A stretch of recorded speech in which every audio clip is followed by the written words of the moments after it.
remote teaching enterprises. Okay, hello there, teachers. This is just going to be a really short video from what I usually do. And in this video, I just want to give you some ideas about being creative. And this is especially with special education students. Not really so much with regular education students, but what works for special education students will work with regular education. So why not? One thing is to be creative and don't be boring. So I'm about to show you guys some fun stuff that I add to my lessons.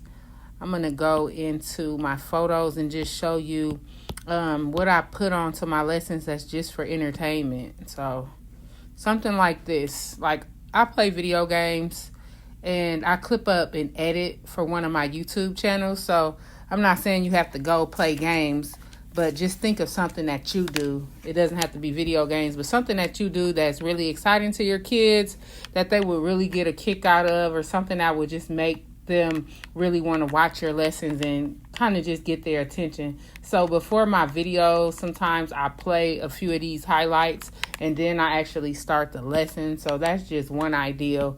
And then I have these characters that I created. And with the characters that I created, it's going to be really funny because I'm learning how to animate. So when I finish the ideal that I had with these characters, I think my students are really going to get a kick out of it. But the purpose behind them is so that my students can know their shapes.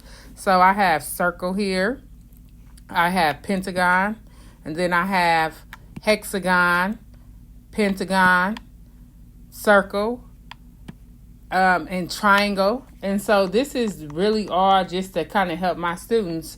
But you see how I kind of just created like these silly looking characters so that when we start talking about shapes, I'll bring out the characters and it'll just be a memorable experience for them. And then another thing I did was I had created this little animation right here. It's just silly. That's all it is. It's just being silly and something that I think my students will get a kick out of, seeing something silly like this. And I can like put that like in the middle of a lesson. I can put it at the end, or I can put it in the beginning of a lesson. But it ultimately helps because it's something that's kid friendly, and adults may not really understand it, but the kids will actually get the most out of it. So it's no problem. It doesn't take up a lot of time in your videos, and I'll go through a little bit more and then I'll end this video. What did I do? I had made a lot of things. Let's see.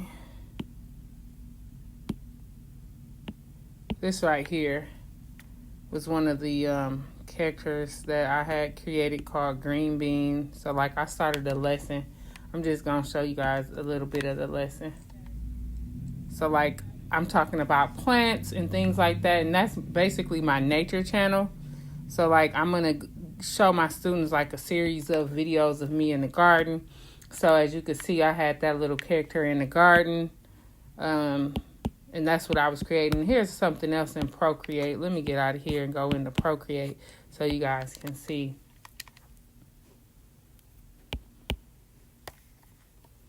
Okay, where is it? I had a fun little animation.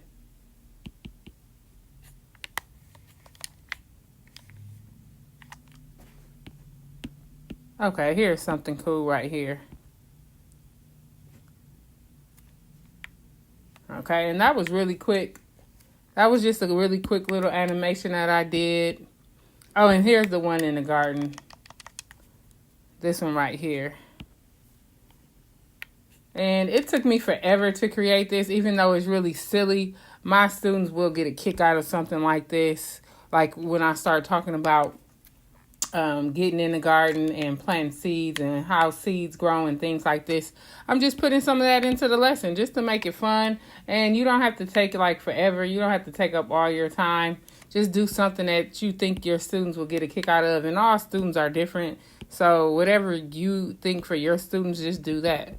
But make it interesting.